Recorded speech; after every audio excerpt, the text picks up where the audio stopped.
Hi, everyone. Welcome. Thank you for tuning in. Happy Monday. My name is Audrey Stewart, and on behalf of Harvard Bookstore, I am so excited to welcome you to tonight's event with Mira L. Siegelberg, discussing her latest book, Statelessness, A Modern History. They are joined tonight by Katrina Forrester. Through events like tonight's, Harvard Bookstore continues to bring authors and their work to our community and our new digital community during these challenging times. Every week we're hosting events here on Zoom. And as always, our event schedule appears on our website at harvard.com/events, where you can also sign up for our email newsletter and browse our shelves from home. This evening's discussion will conclude with some time for questions. If you have a question at any time during the talk tonight, go to the Q&A button on your screen, and we'll get through as many as time allows. If you'd like to purchase a copy of Statelessness, there will be links in the chat where you can purchase. All sales through this link support Harvard Bookstore, so thank you, especially during this difficult time for community spaces like your local bookstore. There will also be a link for donation in the chat if you would like to give additional support to Harvard Bookstore. Your purchases and financial contributions make this virtual author series possible, and now more than ever supports the future of a landmark independent bookstore. Thank you for tuning in support of our authors and the incredible staff of booksellers here at Harvard Bookstore. We sincerely appreciate your support now and always. And finally, as you may have experienced in virtual gatherings these past many months, technical issues may arise. If they do, we'll do our best to resolve them as quickly as we can, so thank you in advance for your patience and your understanding. Now, I am so pleased to introduce tonight's speakers. Mira L. Siegelberg is the university lecturer in the history of international political thought at the University of Cambridge and a past member of the Princeton University Society of Fellows. She has also been a fellow at the Edmund J. Safra Center for Ethics and a research fellow at the Larapatch Center for International Law at Cambridge University. She is joined tonight by Katrina Forrester, who is Assistant Professor of Government and Social Studies at Harvard University. She is the author of In the Shadow of Justice and the co-editor of Nature, Action, and the Future. Tonight, they're discussing statelessness. This deep dive into the problem of statelessness explores the history of the displaced from the world wars to today. The story of refugees and asylum seekers is ever present and ever relevant. Mark Mazur, author of Dark Continent, says about it, Mira Siegelberg demonstrates that the question of statelessness, now a relatively minor aspect of a larger refugee crisis, in fact lies at the heart of the transformations in legal consciousness that produces the fragile and often ambiguous post-war international rights regime. Statelessness is an important book and a magnificent achievement. And on that note of high praise, I'll hand things over to our authors. Mira, Katrina, thank you all for being here tonight. The virtual stage is yours. Thank you so much. It's really great to be here to celebrate the launch of Mira's new book and to talk to, sorry, I'm just having, yes, okay, I've unmuted myself. Hi, everyone. So I am delighted to be here to launch and celebrate Mira's new book and to talk about the fascinating story she tells in it. So I'm going to hand over to Mira to introduce the book in a minute. But I just wanted to start off by saying something about how important and brilliant the book is. So we think we know what we mean when we say that someone is stateless.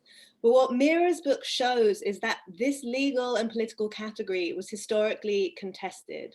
And to tell the story of how statelessness came to mean what it means today, that involves telling a much larger story than just the history of an idea. It's a story about what Mira calls the political organization of humanity. So the history of statelessness is also a history of how we think about the state and its boundaries, about nationhood and citizenship, about refugees, asylum seekers and migrants, about international law and how individuals and states and societies are organized and how citizenship was defined. The history of statelessness is also a history of how citizenship was defined and how the international order itself was legitimated. So in her book, Mira tells this story by moving from the First World War through to the Second. It operates at so many different levels, and I hope we're going to get a chance to talk about some of those today. She moves from the fortunes of stateless people through literature, through the political theory of Hannah Arendt and Gandhi, from the transformation of international law to the transformation of the international political order. Now, she not only explains how statelessness as an organizing idea comes into being, but also in the process recasts how we understand the history of the state, the international order, and law. So it's an amazing book. I recommend that you all buy it from Harvard Bookstore. And I'm going to hand over to Mira now. I want to start off by asking her to talk generally about the book, but also about how you came, Mira, to the problem of statelessness in the first place, and how you got to the place where the book ended up. So everyone, please welcome, even though we can't see you, but try to welcome Mira. So, well, thank you so much, Katrina, for that absolutely brilliant introduction. I feel like we maybe could just leave it there and I'd be happy. So just thank you for joining me to talk about the book today and to celebrate the fact that it exists, it's in the world, that it's manifest. I also want to thank, it's real, Harvard Bookstore for hosting the event.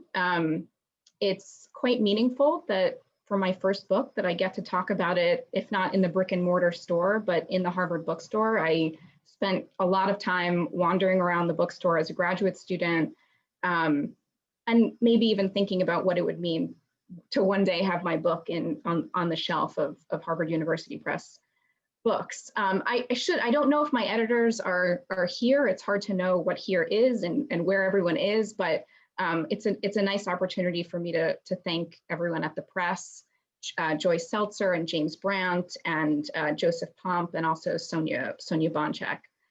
Okay, so to come to Katrina's big question, what is this book and how did I come to write it? I think it's worth stepping back for a moment and just acknowledging that the term statelessness, which is of course front and center in the title of the book, is kind of overwhelmingly expansive and evocative.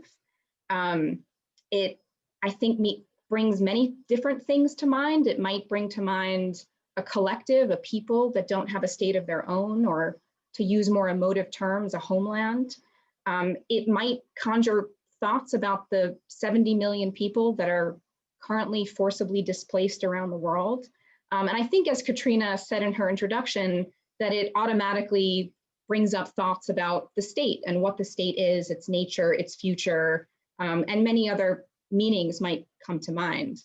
But when we say that someone is a stateless person, it actually has a very particular legal meaning, definition. It's a status that's defined in two international agreements created after the Second World War.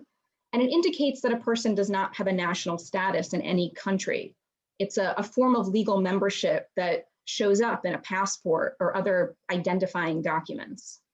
And in international law, to be defined as a stateless person is different than being defined as a refugee. It's a separate status. To be a refugee is something that comes out of a convention that was created in 1951 and then adapted in later years. Now, both these legal frameworks, right, defining the refugee and the stateless person, at least theoretically, establish certain obligations for states to confer rights to people that belong to these groups. They establish a kind of exception to a general rule or expectation that states have basic control over who their members are and who gets to cross their borders. Now, the fact that these frameworks exist has generally been understood to have come out of a historical moment when a group of powerful countries agreed to respect human rights and began to acknowledge the rights of individuals as such, after millions of people in Europe and around the world lost the protection of citizenship over the course of 2 world wars. The historian Eric Hobsbawm describes statelessness as a novel phenomenon in the 20th century, but he described it as a symptomatic phenomenon, a moment when a new kind of vulnerability emerged after the collapse of multi-ethnic empires during World War I, the emergence of new, more exclusive forms of citizenship, but also the rise of new extreme political ideologies. And so in this narrative, the legal frameworks arose as a way to mitigate these new harsh dangers and realities. Now, while it's true that national and legal membership took on a totally new significance during the First World War, as borders closed down and passports became requirements, and statelessness came up as a new category that began to, in real terms, describe vast numbers of people without citizenship. It's also true that when the stateless became a significant feature of international politics, most of the world's people were living under some kind of imperial rule. And that by the end of the war, the contours of international order, what a state is, who gets to claim one, how membership in a state is determined, but also the future of imperial rule and international authority, were all the subjects of political struggle and were being worked out in various ways, and politically, institutionally, militarily. So my question, to put it simply, was how did this novel problem ultimately come to shape international order, not just as a consequence, an effect, a symptom, but what were its generative possibilities? And so what was so remarkable to me was that after World War I, contemporaries began, but also a range of figures concerned with the plight of the state and the future of international order, portrayed statelessness as essential for grappling with the profoundly unsettling dilemmas of political organization and global order. And so as opposed to, I think, what is a more familiar view of the way in which international society doesn't begin to take up the rights of individuals beyond citizenship until after the Second World War, or the idea that individuals remain a kind of legal anomaly until after World War II.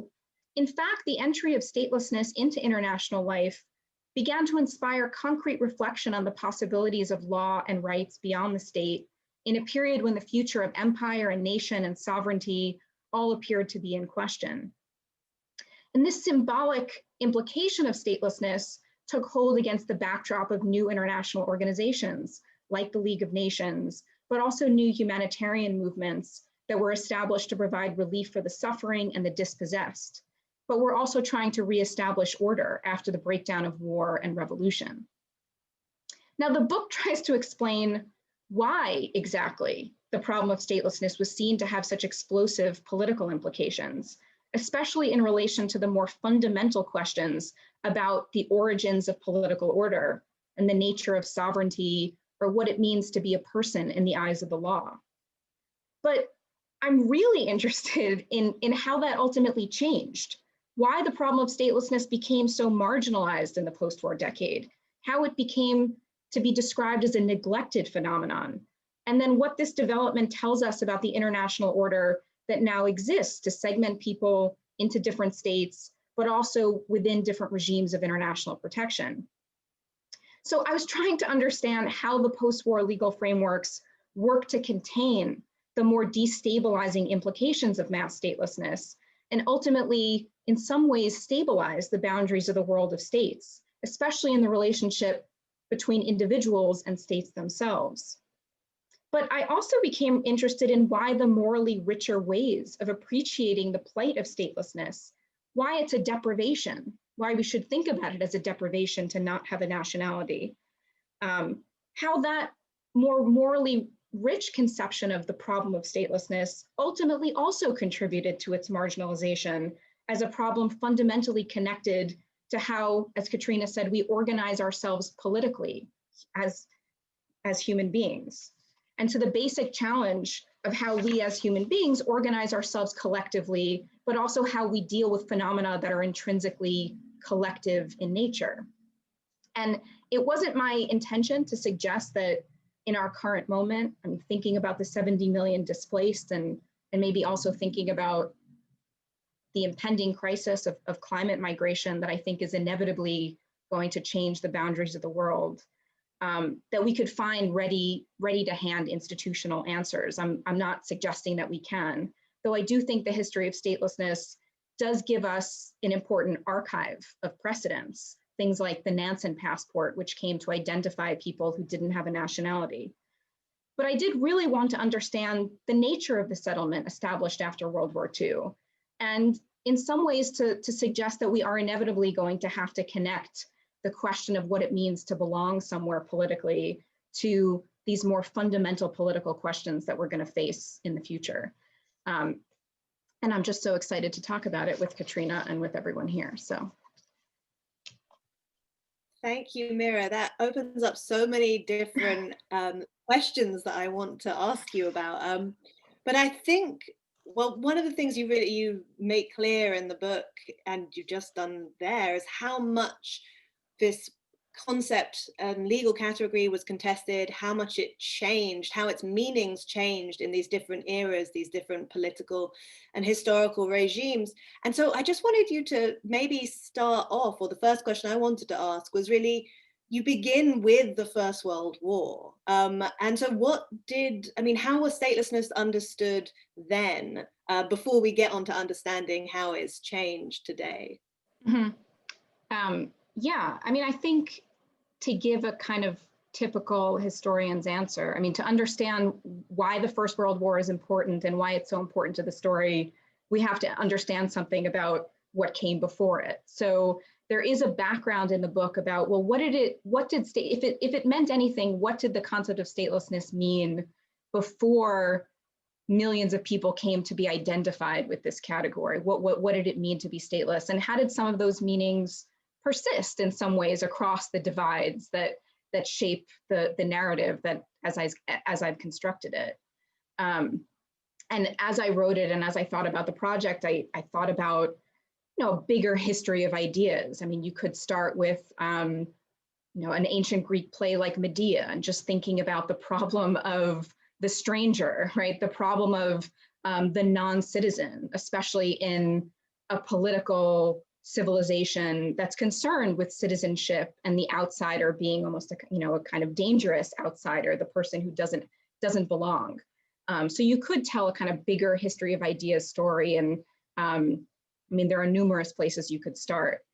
I think the key background to World War I as this major moment is the construction, or the kind of imaginary construction of a world of interstate order that really begins at the end of the 18th century with the age of revolutions, with the American Revolution and the French Revolution, and the beginning of a conception of nationality in the modern way that we think of it today. Now, that doesn't mean that that's what the world actually looked like. And a lot of the book is concerned with the fact that the models that we've inherited of what a state is and sovereignty and citizenship are really so much more recent than these models indicate, right? That there were many different kinds of imperial subjectivity, political subjectivity, different forms of non-state political order. And the idea that everyone had a nationality and a passport just doesn't actually describe what the world looked like in the 18th and 19th centuries.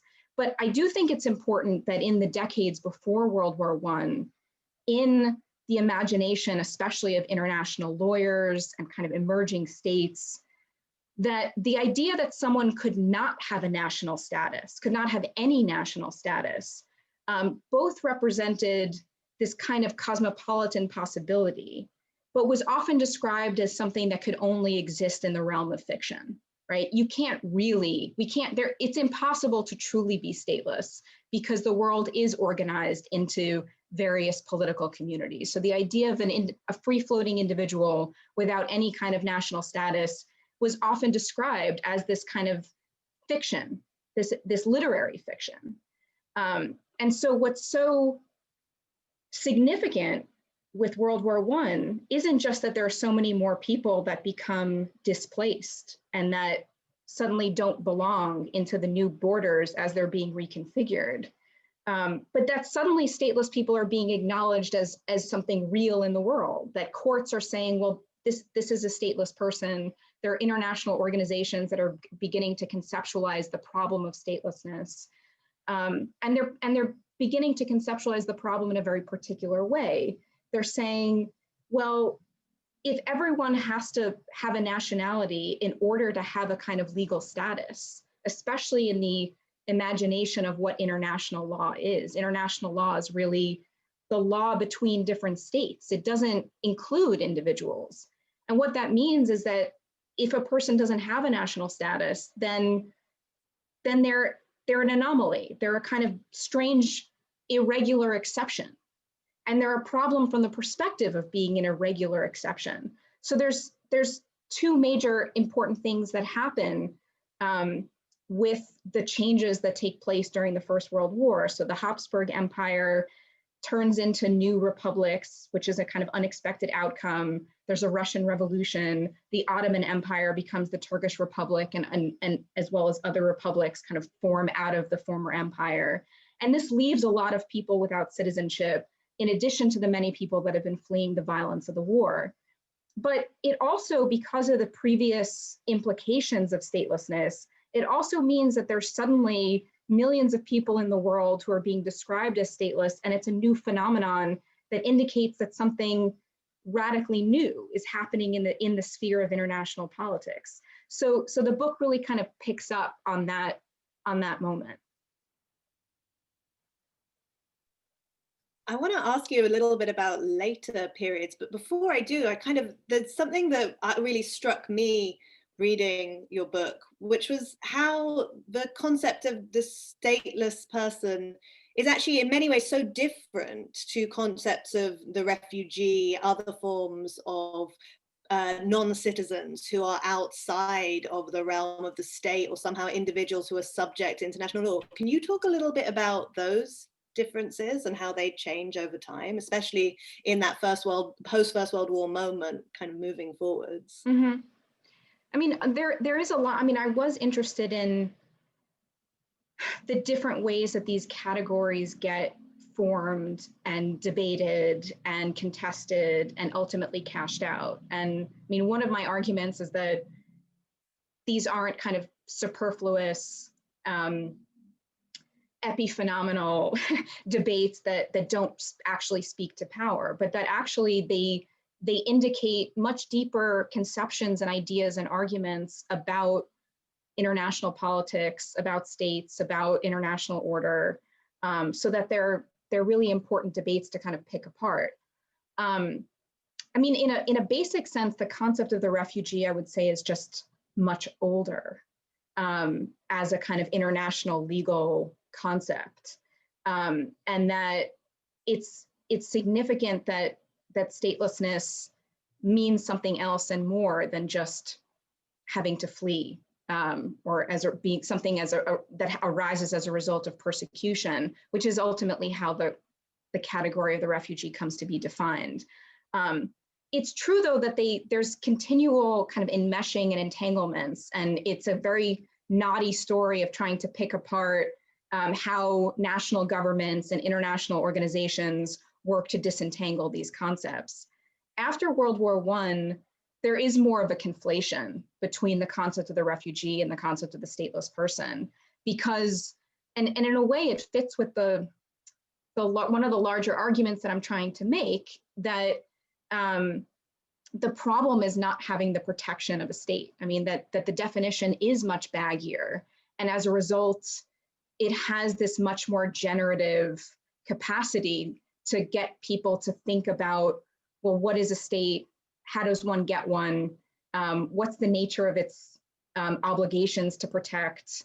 So those kinds of generative questions come out of the fact that the problem of statelessness and the refugee are essentially conflated in the interwar period.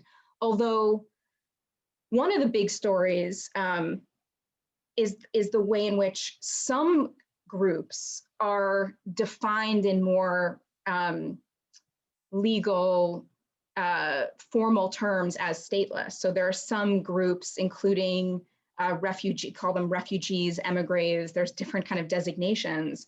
After the Russian Revolution, there are over 1 million people scattered across Europe and the former Ottoman Empire who've left the former Russian Empire.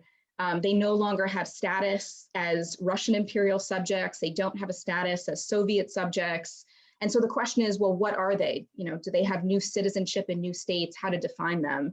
And the League of Nations works to develop a a special regime of protection to designate them as stateless people. But of course, there are so many more people that are defining themselves and should be defined as stateless in the sense that they don't have the protection of any government. So there's also a movement to expand that category to make it possible for individuals to gain the same kind of international protection that's emerging after World War I to those who have that special designation as stateless refugees. So it is kind of a mess of definitions, but one of the things I'm trying to do is just, to say that it's worth it to puzzle through it. Thank you. That's really fascinating. And all people in the audience, it is worth it to puzzle through it. So please get the book. So one thing I wanted to ask you about is actually this broader story you've been hinting at, which is this the rise of ideas of nationhood and nationality and the change in the nature of the state in the period that you're talking about, and then through into the Second World War. And the changes that we normally, the kind of standard story so far as there is one about statelessness after the Second World War, it seems to me that, you're really recasting that in a really major way. So I wondered if you could speak to that and maybe talk a little bit about how we should think about well, what we lose if we only think about statelessness in this post-World War II vein. So the loss, what the reason why I think it's important to not begin the story after the Second World War is that it's, again, this historian's response. How can we understand 1945 if we don't, understand 1918 or 1919? But I think that historicist point takes on a particular meaning in the context of this story, because what it looks like, to speak to the first part of your question, it looks like a world of nation states emerges. There's modern nationalism. There's an impulse to organize collectively around the concept of the nation. And there are people that are inevitably left out as a result of those more defined and exclusive ways of defining what it means to be a nation and the smashing together the nation and the state. And so what the post-World War II framework looks like from that standpoint is a way to try to mitigate and correct the exclusions that inevitably arise from trying to organize the world and tile it up into defined national groups, which has an inherently exclusionary potential. And I'm not totally trying to overturn that story. And in referencing Eric Hobsbawm, I think I'm trying to kind of conjure it a little bit, right? That is a major narrative of the 20th century, that that there's a kind of dark side to popular sovereignty, to self-determination, to the co-terminal nature of the nation state and sovereignty and statehood. I think I'm trying to tell a parallel story about the fact that the state itself, the state as a political form, changes in other ways in the 20th century, and the fact that it's actually a British court case after the First World War, where a stateless person is kind of originally identified in a legal context, and that the question of nationality as a legal status is understood to mean something different from one's affective or emotional connection to a nation. It really has to do with how states relate to other states in the world. It's an international category. So it's international intrinsically in the sense that it relates to whether someone is admitted by virtue of having a passport or having a visa from a different country. It intrinsically connects to the international order. And so it seemed to me that fact was kind of being left out of the big narratives of the 20th century. And the other implication that comes out of kind of looking at things the way that I'm trying to narrate them is the fact that the post-World War II frameworks help shut down these very contentious questions that inevitably arise when we're thinking about how groups organize themselves, how they define their own boundaries, how they become recognized as states. These are some of the most contentious international political questions. But what I found fascinating was that in the debates about creating international conventions to protect stateless people and refugees, the presiding interest was really in covering over a lot of these more destabilizing questions. What would it mean for individuals to have an international status beyond their citizenship?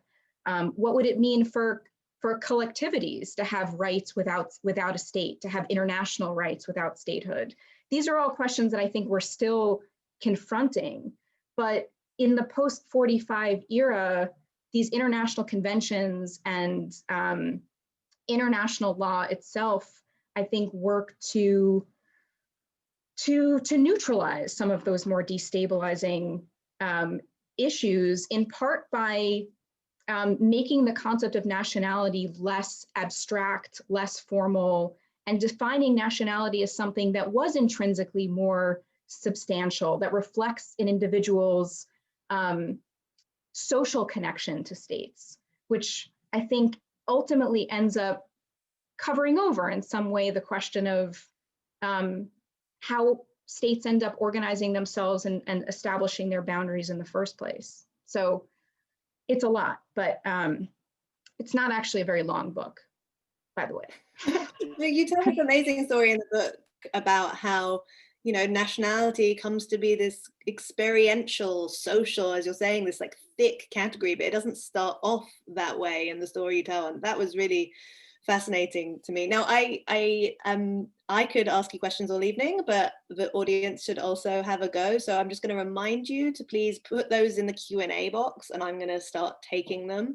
But as you start to think about questions, audience, I want to ask Mira another question, I think riffing on the theme that you've just been talking about, really, which is where Hannah Arendt fits in here, because she's probably the most famous theorist of statelessness, and her idea of the right to have rights is so influential. And I wondered if you could say something about how she fits into your book, because I think she fits in a really interesting way and a really unconventional way. Mm-hmm. Yeah, I mean, Arendt, I think, is a traditional starting point for reflecting on and thinking about statelessness in the 20th century and the 21st century. I think there's a good reason for that. I'm sure many here are familiar with it. If you're not, I think she's rightly associated with the kind of premier theory of the problem of statelessness. In her book, The Origins of Totalitarianism, she describes the rise of statelessness as a mass phenomenon, as an indication of the breakdown of an ideal of civic freedom, of citizenship, partly as a result of imperialism and capitalism. And she says that the problem of statelessness, the stateless themselves demonstrate that there should really only be one right. I mean, and she was writing this exactly at the moment when the United Nations and countries around the world were beginning to try to put together a list of, you know, what are the essential human rights after World War II. And she said, well, there should really only be one right, right? If the world is organized into distinct states, and these states have control over their borders, then there has to be just one right to belong, a right to citizenship. And I mean, that's rightly a starting point for a lot of people, I think, to reflect on these questions and problems. In my book, I decenter Arendt because the debates about the meaning of statelessness really precede her own thinking. And in some ways, as brilliant as her reflections are, they don't account for the way in which the problem of statelessness after the First World War was understood to speak to these much more revolutionary questions about where states come from and the nature of political order and the future of international order. And so she kind of came for personal reasons, political reasons, to thinking about the problem of statelessness in a slightly later era in the 1940s. and as a result, also kind of perpetuates this idea that statelessness is an anomaly. It's a kind of legal black hole until after the Second World War, when there's these half measures to try to respond to those who don't fit into one of the states. And so I'm trying to say, well, actually, she didn't get the full story. But at the same time, I think her insights are essential to understanding something about the stabilization of international order, the frameworks that came to define what it means to be a citizen, and also what it means to not be a citizen. Because one of the things she wrote a lot about in the 1950s and 1960s was the fact that despite the fact that she thought that citizenship is, an incredibly important way of being in the world, it's kind of the essential way of being a human being in some sense for Arendt. She also thought that it was important to think about statelessness from the perspective of world order, right? That it's not so much the experiential problem of the stateless. It's not so much that, what is it to be a stateless person? Why is it a deprivation in moral terms? Arendt argued, well, it's a problem structurally. Once we say that there are states and there are separate political jurisdictions, statehood, then the stateless are an intrinsically collective problem, and we should be thinking about it in that sense.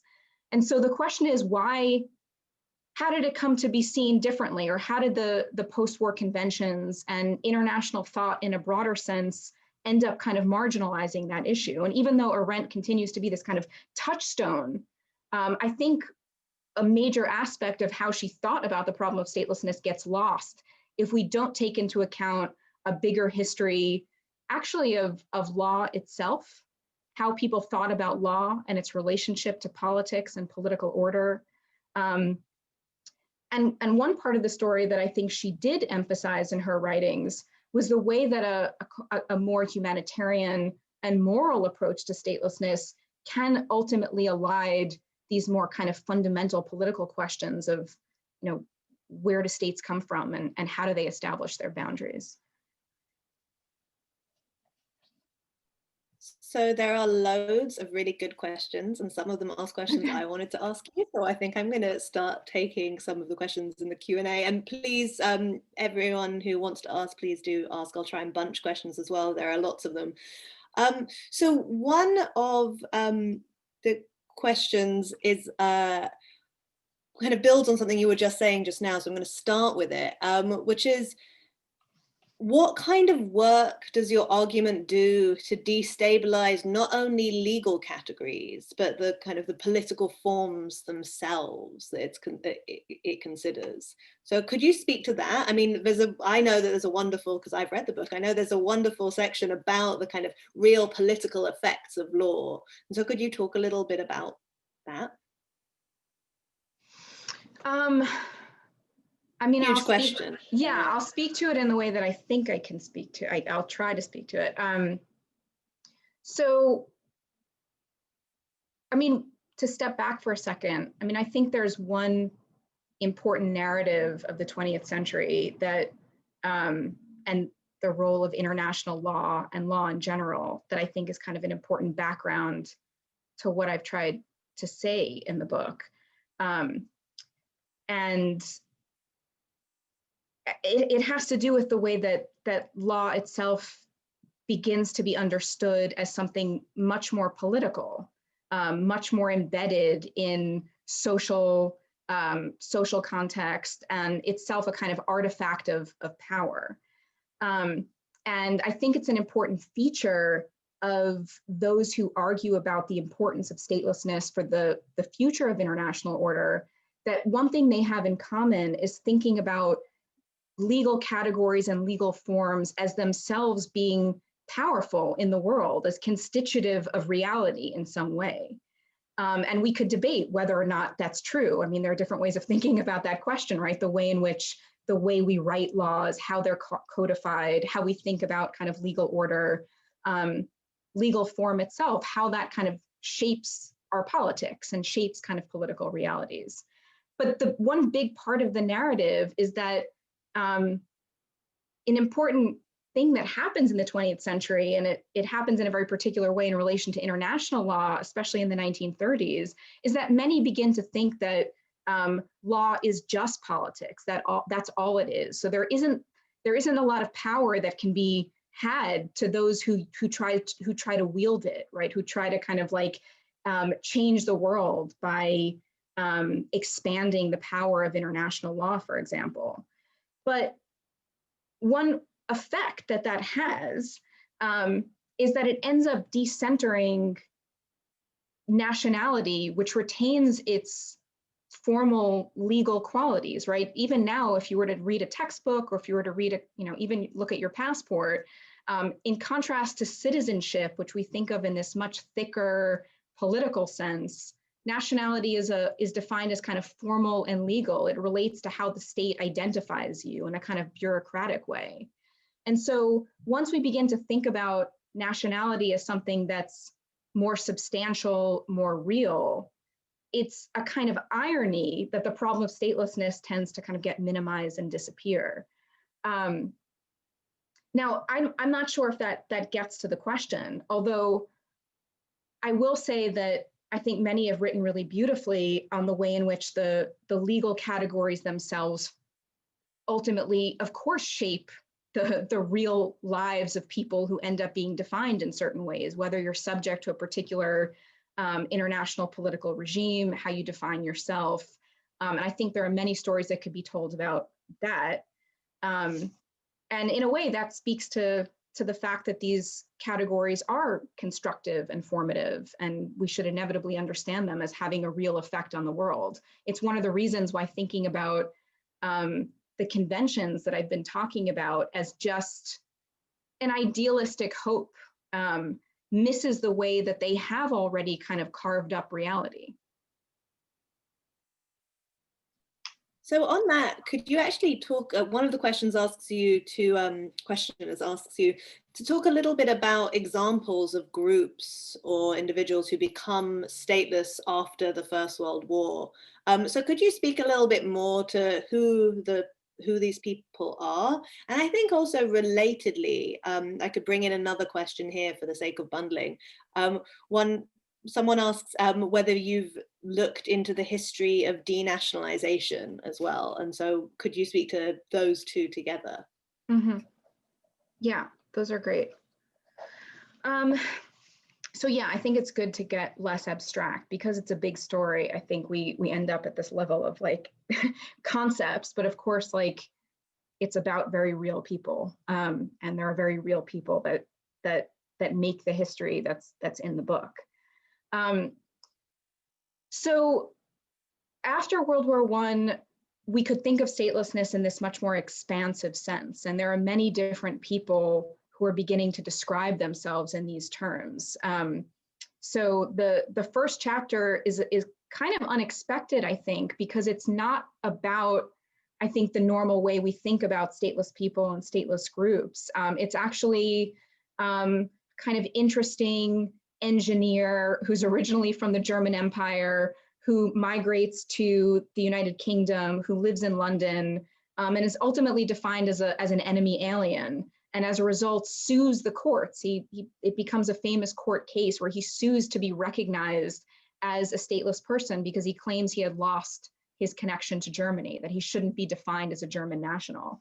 And it's this moment where it's a court, instead of saying statelessness is it's a fiction, it belongs in the realm of the imagination. It's the first time that a British court, but also it kind of has a reception around the world where it becomes a real fact. It's a real fact in the world that this person is designated as stateless.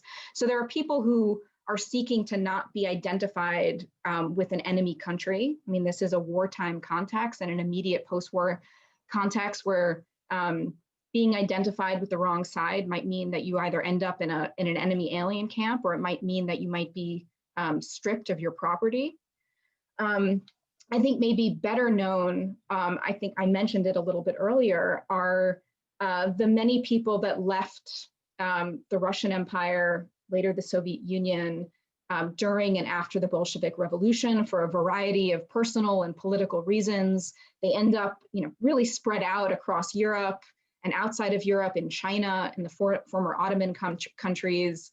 And it's really this group, the Russian emigres, broadly defined, and then a few other kind of post-imperial vulnerable groups that end up kind of lumped together into this category of internationally protected stateless persons. The other kind of major story that I talk quite a lot about in the first half of the book are the people that define themselves or seeking to be defined in a more substantial international sense as stateless because they don't regain citizenship in the Habsburg Empire after the rise of new succession states. So in Czechoslovakia and Austria, Hungary, where the new republics inaugurate new citizenship regimes, but many people end up excluded or left out. And so they're also the kind of designated stateless. Denationalization is a major part of the story because the question of whether the state has the right to strip someone of their citizenship is, as soon as the problem of statelessness really stands in for the question of how much power the state has to strip someone of their nationality and whether this is something that can be regulated at the international level. It's taken up at the League of Nations. There's a convention at The Hague in the 1930s where countries try to develop rules that regulate and kind of minimize the ways in which states can create or produce new stateless persons. One of the things I'm trying to argue is that these international, even in this earlier period, the Hague Convention and the League of Nations, international efforts to coordinate the way states regulate nationality, to impose some kind of international restriction on the power that states have to give nationality, but to also to take it away, in some ways also works to neutralize and kind of move away from some of the bigger questions that come up in, for example, the post-Habsburg context, where, well, does a new state that's derived from an empire, can it really just invent who its citizens are from whole cloth? Has it not inherited its members from the previous empire? So it gets to the question of, well, what is a state? And in some ways, I'm trying to show how international organizations like the League are trying to quiet down some of those questions because they are so radical and explosive. But denationalization runs through the book. Towards the end, I'm particularly kind of taken with a US Supreme Court case, which famously ultimately decides that to strip someone of their nationality is outside the bounds of the Constitution, right? There is a kind of right to citizenship. There's a right for your nationality not to be taken away from you. But it's a complicated part of the story, and I think it also has to do with the way that the problem of statelessness is ultimately kind of quieted and stabilized throughout the post-war era. Yeah, thanks. Thank you. So there are so many questions coming in. I'm really sorry if we're not going to get through all of them, but I'm going to try and draw out a couple. So there are two that I think speak to things that you discuss in the book that I'd love to hear you talk a little bit more about. So I'm going to ask one first. And actually, I'm going to just read this one out. This is Quentin Mary. I'm sorry if I said that wrong. Do you consider that there is a relationship between the transformation of citizenship in the West in the 20th century, including the advent and subsequent decline of social citizenship and welfare systems, and statelessness-based exclusion? If yes, how would you characterize this relationship, and how do you see it evolving into the 21st century? Now, I think that this gets at some of the questions in the book. I think that you hint at about the relationship between some of your protagonists, some of the lawyers who are defending formal categories of statelessness, and the way they think about, or are perhaps skeptical of, welfare states. And so could you speak a little bit to those dynamics, the relationship between the welfare state and statelessness? Yeah, I mean, I think I'd want to begin where I think about it, which is in a more contemporary moment. And I've learned so much from the work of Atossa Abrahamian on what statelessness is at this current moment, and the way that basically the decline of the welfare state and the decline of social citizenship has gone along with the emergence of the possibility of owning many nationalities, being able to have lots of passports, not being stateless, but being kind of overly stateful, being a kind of feature of the gutting of welfare states and social democracy in some ways. So I'm conscious of that endpoint. I mean, and the fact that there's this tension between it remains the case that to be poor and vulnerable means that you must have a state that protects you, and that you are particularly vulnerable if you belong to a group that is not recognized by a state as having citizenship, as not having nationality, as being kind of formally stateless in the terms set out by the International Convention.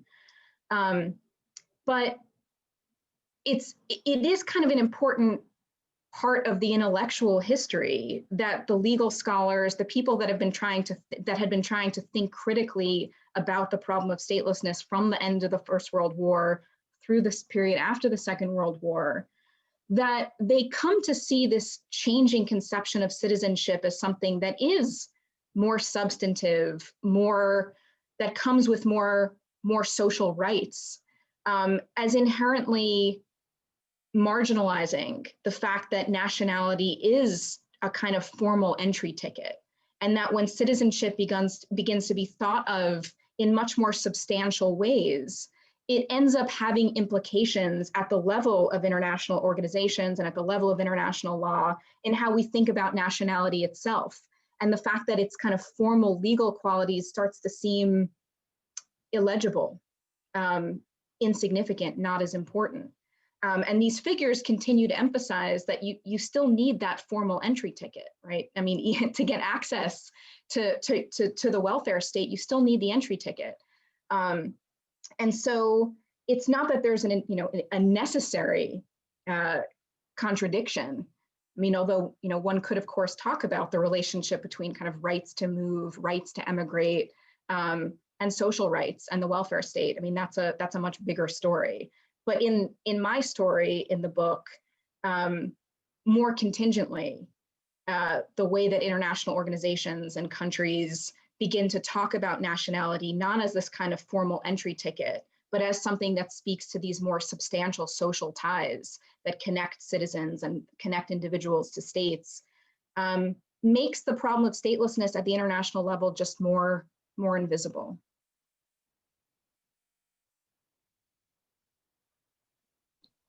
So there's actually a question that brings up Atusa Abrahamian's work, which I think gets at what you've been saying I think it follows and perhaps brings up some things you've already said, but I kind of want to hear you talk a little bit about today, given that we've only got 5 minutes left. But I think this also brings in some themes that you do talk about in the book. I'm going to just read out another question. This is from Cornelia Fotopoulos.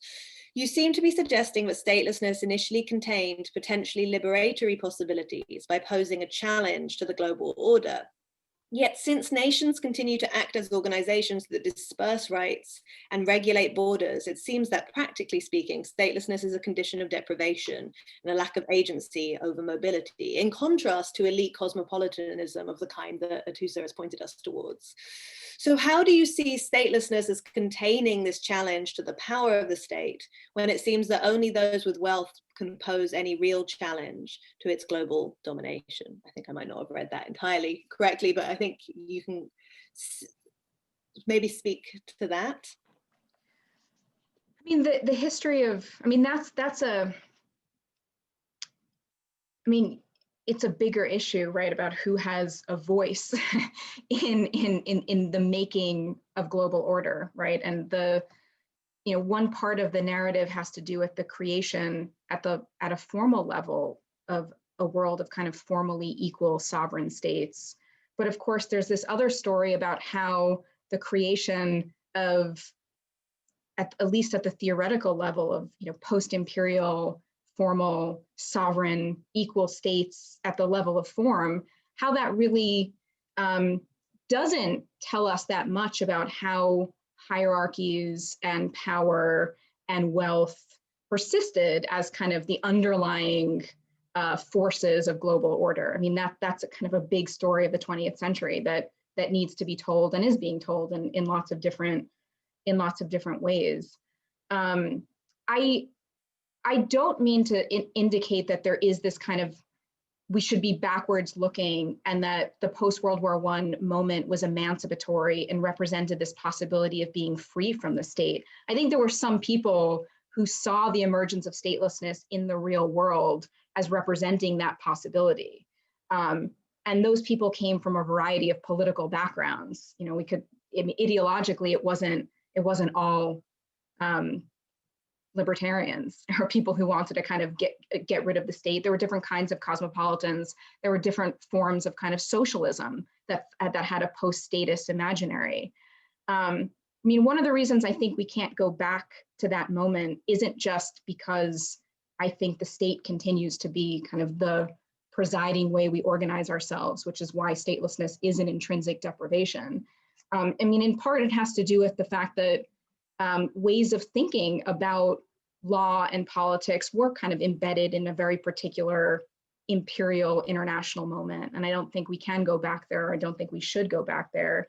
But what I am trying to kind of rescue in some way is that there was a time when thinking about the state as an agent in international society and its collective responsibility was at the center, was kind of inextricable from thinking about statelessness. And I don't think that connection has persisted. And I think it was shut down for a particular reason in the post-World War II period, but that can't last. And so it's worth it to know how the conventions, how the kind of invisible ways that we've kind of constructed this order continues to kind of hold us down in some way, and that we're going to have to just,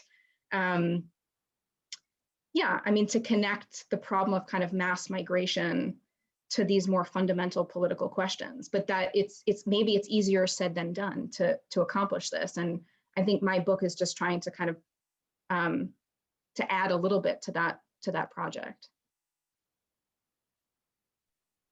Thank you, Mira. I don't want to end on a pessimistic note, but maybe the truth is that the future of statelessness and migration is something to be pessimistic about. Maybe I could just ask you to say a little bit, just kind of looking forward as well. I mean, I know it's an unfair question to ask of a historian, but if you could say something more about looking forward to the problem of statelessness today. I mean, you've mentioned climate change, global migration, and then we'll draw the evening to a close.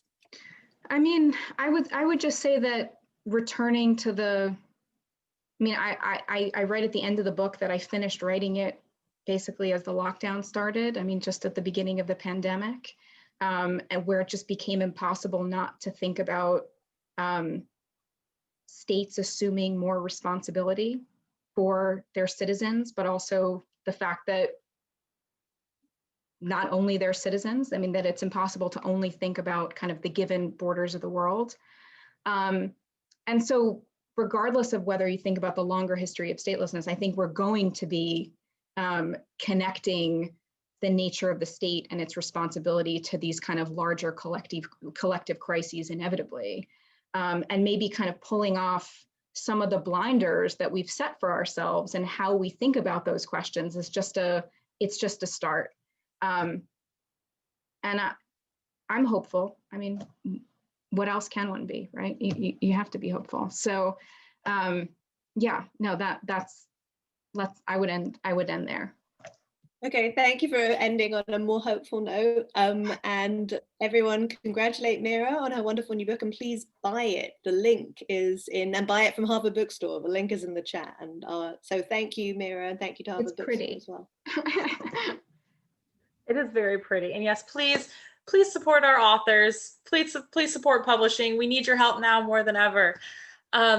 Katrina, Mira, thank you so much for being here tonight and talking to us about this. This is so incredibly important, and it's good discussions we need to be having. And for everyone whose questions we didn't get to, I'm sorry, but we just didn't have time. But Thank you all for being here and showing up for authors, publishers, indie bookselling, and our incredible staff at Harvard Bookstore. Check out the chat if you're interested in purchasing tonight's books. And please remember to shop indie and shop local. And from all of us here at Harvard Bookstore, be well, vote early, wear a mask. Have a great night, everyone.